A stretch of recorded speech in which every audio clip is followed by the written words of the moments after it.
My name is Lindsay Barnum, and today I will be discussing the key concepts involved in the growth of a tree.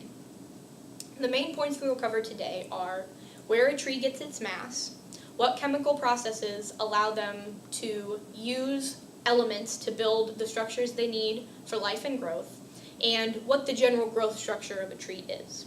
Now, first, where does the mass come from?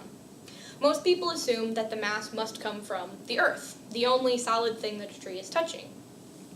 This isn't the case, and in fact it was disproved several hundred years ago, but it's a common misconception.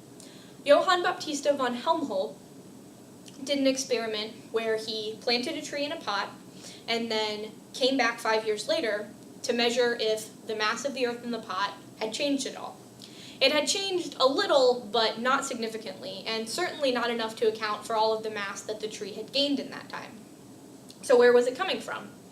Johann concluded that it must be coming from the water. And while some of a tree's mass comes from water, like all life on Earth, this is not the main component. It's carbon. We are all carbon-based life forms here on Earth. So where is a tree getting its carbon? Well, the last ingredient that a tree needs to grow is air. Specifically, carbon dioxide, which a tree absorbs through its leaves and then reacts with water to create what it needs. It follows this chemical equation. Carbon dioxide is reacted with water, and using solar energy, glucose and oxygen are created. The oxygen is beneficial for us because we need that to breathe in and live. But what's really key for a plant is the glucose. Now, what is glucose? Glucose is a type of sugar, like dextrose or sucrose, that a tree uses essentially as its food. It provides the energy that the plant's cells need to function and perform all of its life-maintaining activities. But what glucose also does is link together to form cellulose. Glucose is a good molecule for this because it has many hydrogen bonding sites.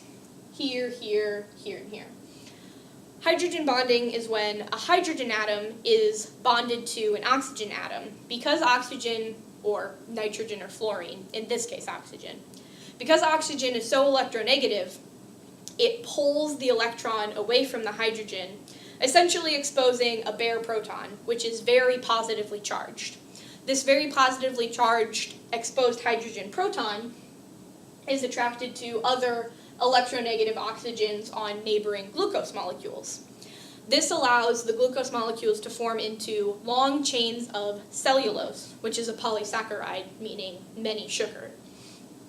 Because hydrogen bonds are so strong, it creates a very rigid structure, which is an excellent building material for cell walls, which is what trees use cellulose for.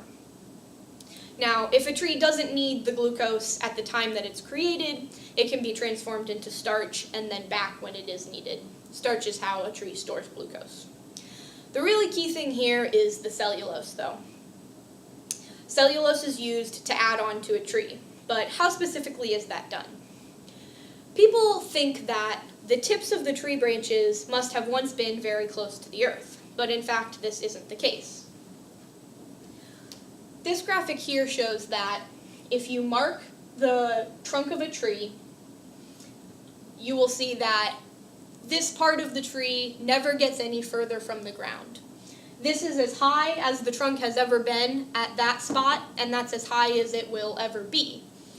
Matter is only added to the tips of the branches and to the tips of the roots. So the very tips of the branches were never near the ground. The very tips didn't exist until the matter just under it was added in a layering sort of fashion.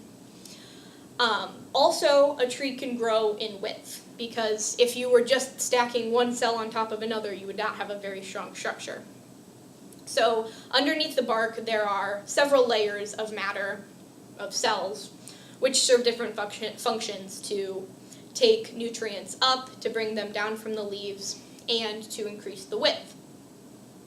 So trees can grow in width and from the tips of their branches and roots. Trees use photosynthesis to break down carbon dioxide and water into glucose, which is transformed into cellulose. And that carbon comes in the first place from the carbon dioxide in the air all around us.